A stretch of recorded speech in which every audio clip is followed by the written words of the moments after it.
Pelo portal potiguarnoticias.com.br. No programa de hoje nós vamos falar sobre um importante município da região metropolitana de Natal. Nós vamos falar sobre Macaíba. Para isso convidamos o historiador Anderson Tavares, que está conosco aqui, e eu agradeço a presença. Tudo bem, Anderson? Tudo bom. Muito obrigado por ter aceito conversar conosco no programa de hoje. Também é um prazer. O prazer é todo nosso. Eu gostaria de começar querendo saber de você, que dedica-se e estuda a história de Macaíba, quem é que você considera os principais fundadores do município? Macaíba é muito antiga, uma cidade que remonta a 1614, com a fundação do antigo engenho Potengi, o segundo engenho da capitania do Rio Grande do Norte, que hoje é o engenho Ferreiro Torto. Posteriormente, com a invasão holandesa, a capital do Rio Grande do Norte passa a ser, onde é hoje precisamente o distrito de Jundiaí, em Macaíba, e ficou conhecido como a Nova Amsterdã. Vestígios dessa cidade ainda são encontrados e preservados dentro de um sítio arqueológico da nossa UFRN. Mais adiante, a cidade, precisamente o núcleo populacional que deu origem a hoje Macaíba, o sítio Coité, foi fundado pelo tenente-coronel Manuel Teixeira Casado, um remanescente do Terço dos Paulistas, que era um aquartelamento militar que se sediava no Ferreiro Torto. Esse senhor, o tenente-coronel Manuel Teixeira Casado, fundou então o sítio Coité, e mais anos para frente aí, os seus descendentes venderam essa propriedade a um paraibano, Francisco Pedro Bandeira de Melo, que teve uma filha casada com o lendário Fabrício Gomes Pedrosa, que esse sim, observando as potencialidades do sítio do sogro, Francisco Pedro Bandeira, o sítio Coité, por demorar-se à margem do rio Jundiaí, a facilidade do transporte das mercadorias que convergiam para Macaíba naquele período, vindo do Seridó, do sertão do Seridó, como Ceará-Mirim e São José do Mipibu, que teriam que passar por ali precisamente e vir para Natal através do rio Jundiaí, via fluvial. Uma vez que Natal era uma cidade cercada por dunas e isolada dos seus centros produtores. Então, Macaíba desempenhou nesse período através de Fabrício Gomes Pedrosa, que precisamente em 1855 fundou a cidade. Num dia de aniversário dele, 26 de outubro de 1855, ele fundou Macaíba, já com esse intuito comercial, e assim convidou várias pessoas, várias famílias das relações comerciais dele, que ele era paraibano, mas... Paraibano de onde? De que município? Do Pilar, da cidade do Pilar.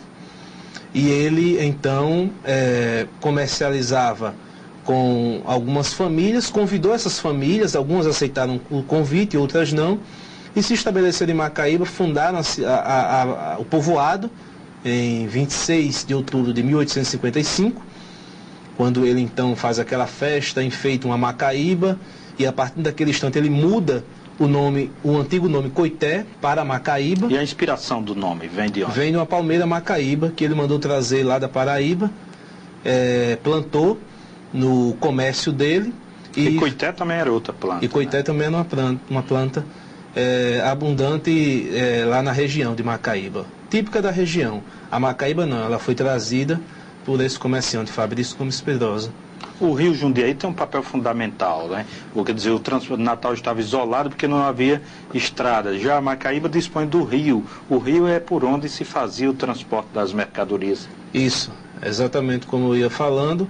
O Fabrício Pedrosa astutamente observou a potencialidade de transporte do rio Jundiaí, e juntamente com essas outras famílias que ele convidou e que aceitaram o convite, família Mesquita, família Tavares de Lira, família Medeiros, Freire, entre outras tantas famílias que construíram, e que eu até digo genealogicamente são famílias fabricianas, porque foram convidadas pelo fundador da cidade.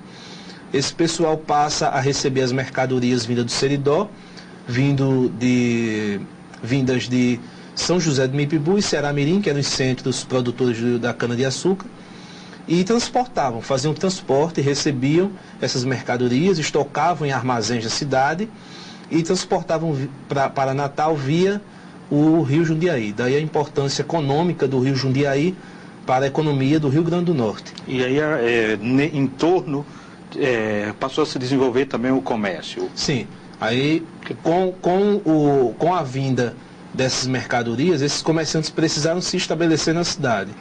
Fundaram uma feira, primeiramente uma feira, e posteriormente foram sendo fundados pouco a pouco comércios, pequenos comércios. Inclusive a primeira casa bancária do Estado, que foi a Casa Paula, Eloy e Companhia, que financiava as safras de açúcar e de algodão no Seridó, fundada pelo Eloy Castriciano de Souza, pai da poetisa Alta de Souza, do Henrique Castriciano e do senador Eloy de Souza. O Eloy Castriciano de Souza pai, que, diga-se de passagem, foi o primeiro chefe político da cidade de Macaíba, ainda do tempo do Império, né? Como deputado. E, no caso, eu queria como é que surgiu então o Guarapes, que o Guarapes tem uma importância grande em Macaíba. Sim, Guarapes existe a importância econômica muito grande para o município de Macaíba e para a economia do Rio Grande do Norte. Guarapes situa-se, é um distrito hoje de Macaíba, mas naquele período em que foi fundada, precisamente mais ou menos em 1855, o Fabrício Gomes Pedrosa, que havia fundado a Praça Comercial de Macaíba, que já se despontava como uma das mais importantes, ele briga por questões políticas com o chefe político da cidade, o coronel Estevão Moura. E por conta dessa briga política, durante a construção da ponte da cidade, que os dois foram contratados pelo governo provincial para construir essa ponte, ele entrega a parte dele da obra e se retira para Guarapes. E lá funda o Empório dos Guarapes, que então, junto à influência que ele tinha aos presidentes de províncias, que hoje seriam o governador do estado, ele conseguiu a abertura de uma estrada que ligava Guarapes diretamente a São José do Mipibu, e os transportes já passavam, as mercadorias que vinham do Seridó e que vinham de Ceará-Mirim, já passavam diretamente de Macaíba para Guarapes. Lá foi também fundada uma feira, onde o presidente de província participou, e o Fabrício Pedrosa conseguiu trazer para Guarapes muitos dos comerciantes que haviam se estabelecido anteriormente em Macaíba. E lá em Guarapes, o empório comercial cresce durante o Império sob a égide lá do Fabrício Gomes Pedrosa, que passa a negociar diretamente com a Inglaterra, vendendo aos portos de Liverpool e aos Estados Unidos também. Os Estados Unidos, o algodão, e para a Inglaterra, o açúcar. Perfeitamente. Pedir licença ao historiador Anderson Tavares, fazemos um rápido intervalo comercial e na sequência nós voltaremos conversando ainda sobre a cidade de Macaíba. Um minuto só e a gente já volta.